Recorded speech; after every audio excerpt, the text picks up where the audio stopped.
How's it going, my car dudes? Liam here from the Car Dudes channel, and here I have a little bit of a different type of video. So I'm sure if you guys have been following the channel for a while, a couple of years ago I made a video on a road trip that we did to Yala in this truck. Now that video was basically just showing how the vehicle handled the off-road terrain and the on-road terrain and all that stuff. We had the car for less than a year at that point, and we didn't really do any camping trips in it. So I thought it would be appropriate to make a, I guess, follow-up video. This time I've done 3 major camping trips in this truck. So it's been about almost 3 years since the last video. So I've done 3 major camping trips, and I figured I would make a video showcasing how well suited is a Ford Ranger Raptor to a camping trip. So this is for anyone who is watching. If you're interested in buying a Ford Ranger Raptor and your plan is to do camping trips in it, this will hopefully give you an idea of what the truck will be like on said trips. Got my little thing of notes here on my phone, so I've basically divided it into 5 categories: comfort, space, fuel economy, capability, and power. And I have a list of you know, pros and cons and so on. So before we get into that, I guess I'll just give you guys a quick update on the truck, because I haven't really been active that much on YouTube. I've been busy with work. I'm going to uni next month, so I'll be leaving Sri Lanka. So yeah, I'll be gone for a while, but I'll still try and, you know, I want to get back into YouTube this year. So we've had the truck now 3.5 years. We got it in September of 2019. It's sitting at about 42,000 kilometers. I'll show that real quick. But yeah, in terms of cosmetics, I showcased the snorkel, I think, in the 1-year review. Spotties I didn't show though, so we have spotties here. Sorry, in the 2-year review I showed that. Then here are the spotties. Fitted them just over a year ago. They do come in handy because the high beams on their own are not super duper powerful. So the spotties do give a little bit of, like, you know, extra oomph. They're not crazy bright or anything, but they're alright. I lost my front plate a while ago. I'm really not bothered to go through the process to get a new one. So that is, well, I'm not gonna say anything. So yeah, we fitted new tires recently. It's a nice chunky tire. The previous set lasted us about 40,000 kilometers. Here's the key. This is my primary key that I use because it's my daily Raptor. This is the key for the bed cover. I really need to get a new one. And then I got a little keychain with my name on it. So interior is held up quite well. It is a bit dirty, I apologize in here, because it is my daily and I got back from the last Yala trip like a few weeks ago, so it's a little dusty. But seats have held up really well, especially for you know, such a high up vehicle. I'd expect these to wear more, but really well. Door pockets. Let's hop on in, start her up.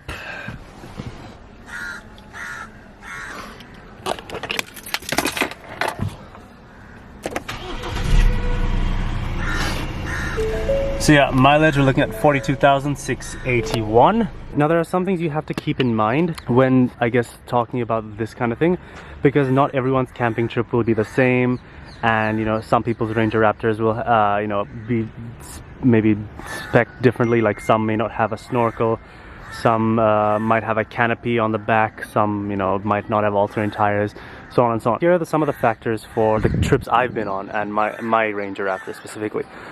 So for the trips that we went on, I've done 3 trips, and during these trips, this was not the only vehicle. I never went alone. On the first 2 trips, there was a convoy of about 4 or 5 cars. Second trip also about 4 or 5 cars. The third trip was just 2 cars, this and one other Ranger Raptor.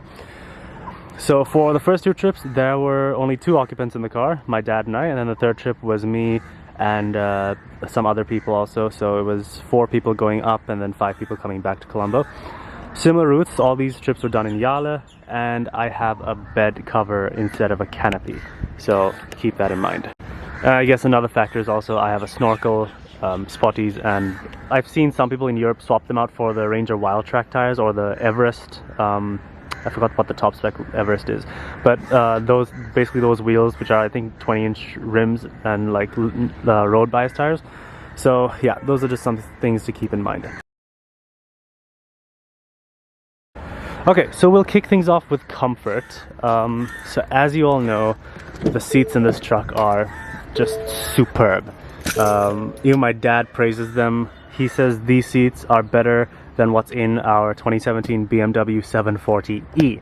A full-size Luxo barge doesn't have seats as good as a pickup truck. And my dad's old, so he has, you know, if someone old is saying that, then you know that, you know, these seats are really good. So comfy, so supportive, really, really nice, just solid seats. Never any back pain. 740 does have massaging and cooling and all that stuff, but you know, you really don't need it on this. It's so comfy. We'll check out the back. So yeah, again, dog fur, because you know, dog duty. So the thing with this truck is that it's very comfortable for a pickup truck, especially. Like, we had a 2014 Toyota Prado before this truck, and when we test drove this was just as comfortable, if not more comfortable, than that SUV. So that's what sold us on it. It has coil springs all around and the Fox Racing shocks, whereas the normal Ranger X, the non-Raptor ones, have they have leaf springs.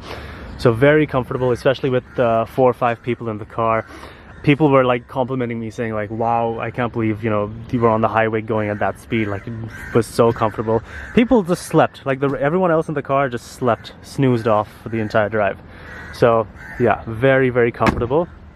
You also have lumbar adjustment and all that stuff, so you can adjust it to your liking. But in terms of comfort on its own, the suspension is just superb.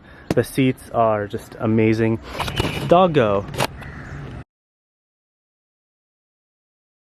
Okay, onwards to the next category, which is space. So we gotta move to the back. Now, opening this up, like I said, this one has, don't ask.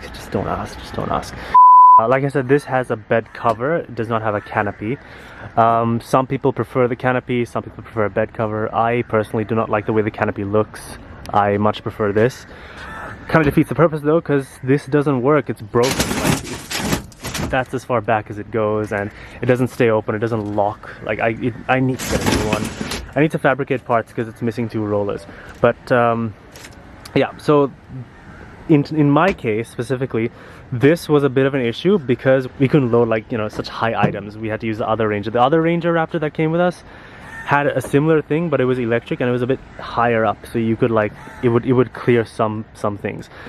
So it was quite deep. It was packed to the brim, so you could fit a fair amount of stuff. But in my case, I couldn't fit, like, you know, such high stuff. I could fit long things. I took most of the beds and the chairs, push them right to the back, but the other stuff, like, you know, there was some big coolers and stuff that I could not take, so just too high. So that's in terms of luggage. Now the thing is, we only had, so on the going up to Yala, we had 3 cars. We had this Ranger, we had another white Ranger Raptor, and we had a Ford Everest. And the Everest left a day before we left, so we were stuck. We had 2 cars on the way back. So yeah. Now in terms of passenger space, there's a lot of space, like legroom and stuff. And also on the way back, actually I had 6 people. I had 4 people in the back and I had 1 person in the front. That's a crazy story. I'll explain that towards the end. But we had 4 people in the back. They all snoozed out on the way back. And really, we packed these trucks to the brim. You could not fit anything else in them, because the bed was filled to the brim with, like, everything. And also inside, there were 6 people and, like, a bunch of crap on top of them also. So yeah, that was for the most recent trip. The first 2 trips my dad and I did, it was just us 2 in the car. The back seat was just completely, like, full of stuff, with, like, water bottles and coolers and all sorts of crap. So that wasn't an issue. But if you're taking more than 3 people with you, do bear in mind, try and pack a little light, or at least if you're going with, like, more than 2 cars, then you should be okay. Again, like I said, if you really, like, pack heavily and you have, like, a crap ton of stuff you take with you, and you're only going to be going in, like, a small convoy, then it would probably be better if you had a canopy, just because you'll have that extra space. Obviously, I couldn't fit tall stuff again because, number one, it would just be out in the open, and secondly, this doesn't open at all. So that's something to keep in mind. Next category is fuel economy. Very important in Sri Lanka because we're going through quite a horrible fuel crisis. It's getting better now, slowly. But, so yeah, I just filled up today. Or topped up, because all I needed was 20 liters to top up. I am averaging 6.2 kilometers per liter. That's in town, in the city.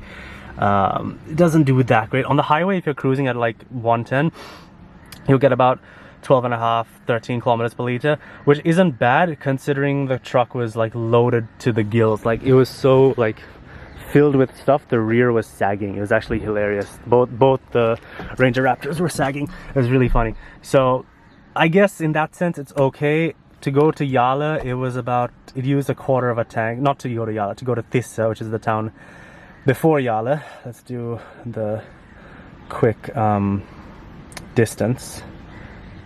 So 245 kilometers, it used a quarter of a tank. I think is okay. It's not too bad. Now the next category would be capability. This is obviously a big concern for everyone. So if you're like in Australia and you're going Cape York, you'd obviously want a vehicle that is fairly capable off-road. So as most of you guys know, the Ranger Raptor comes from factory with all-terrain tires, so you're pretty much set there.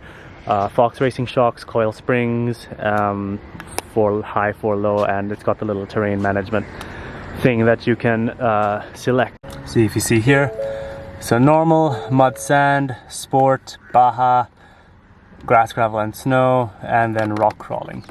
So it is pretty capable. The trips, the last trip I went on, it didn't really push the car much. It rained quite a lot, so there was a lot of mud, but it wasn't like, you know, any crazy challenging obstacles. The first 2 trips were a bit more challenging because it was on the beach and the sand was really soft, and it was a bit more off-road action on those trips.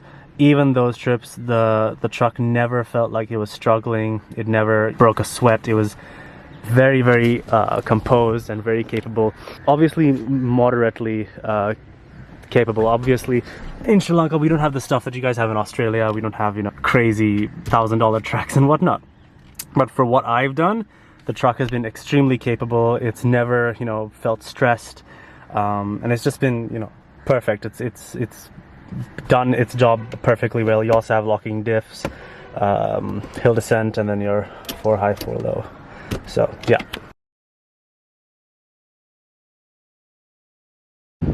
And last but certainly not least is the power category. So the 2-liter bi-turbo engine was brought out to replace the 3.2-liter 5-cylinder motor. It was brought up for the Raptor specifically, and then they put it in the other Ranger models also.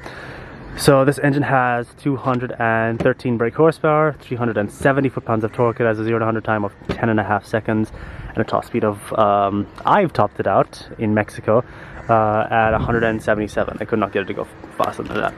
So how is the power? How is the pulling power? It has a crap ton of torque. Comparing it to the Prado that we came from, I think it was just disgustingly slow. It was awful. Such a horrible engine. This was a lot better. It's not fast. It's not going to knock your socks off, but it has plenty of passing power. It has plenty of, you know, low end grunt, especially if you're traveling like in soft sand and so on. Now before I sum things up, there's just one thing I want to explain about this truck that really stood out to me, and it made me go, wow, this is really an amazing vehicle. So on the last camping trip that we were on, as we were leaving, one of the people in the group had a suspected rupturing appendix. So we had to just yeet it from Yala and come back to the city like ASAP. So what we did was, so we had 2 cars, this Red Ranger Raptor and the White Ranger Raptor.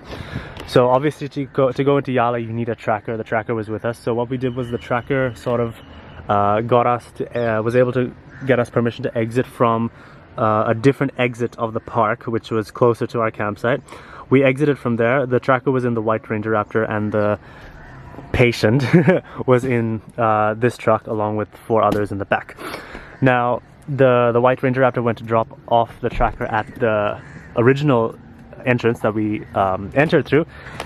I don't think there's another vehicle that you can, in Sri Lanka at least, that I know of, that is this capable off-road out of the factory, that can thrash around, you know, gravel roads, corrugations, like, you know, horrible, bad quality roads, loose gravel, and feel extremely comfortable and stable, and at the same time, you know, cruise back to Colombo in perfect comfort with all of its occupants asleep, except the driver, obviously.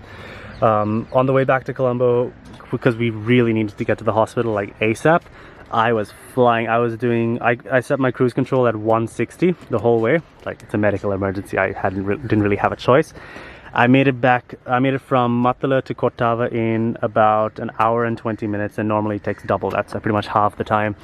And the truck was incredibly stable, incredibly comfortable. Like I said, everyone was asleep, and they were like, I didn't know you were going so fast. It was so comfortable. So yeah, that really stood out to me. I don't think I've come across any other vehicle that can do that, because that really impressed me. And we got to hospital in time. Thankfully it wasn't a ruptured appendix, but yeah, I just thought I'd share that because that really stood out to me. And if you're on the fence whether to buy a Ranger Raptor or something else, hopefully that would have convinced you, because I take this truck on the highway quite often. I've taken it to Tangol a few times, tailgating my dad in his Q7. That's how I got such good fuel economy.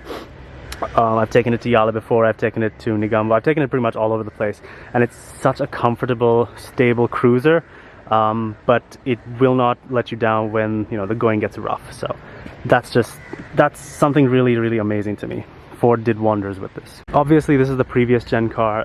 You know, the new model is out. Unfortunately we have a vehicle import ban in this lovely country that we're living in, so you know, we won't be seeing the new one for a while. But I think this could apply to both that one and this one. The new Ranger Raptor, just keep in mind, I don't know if it applies to the Raptor, but I know the 3-liter V6 diesel Rangers, you got to be mindful of the alternator, because the alternator is so low to the ground. So just keep that in mind. I don't know what it is like for the 3-liter V6 Raptor, but just keep that in mind. But anyways, I hope this helped some of you guys out. And if you do end up buying a Ranger Raptor and going on some camp trips, I wish you a safe journey, and I hope you enjoy it. So yeah, thank you all so much for watching, and I will see you guys in my next video. Drive safely till then.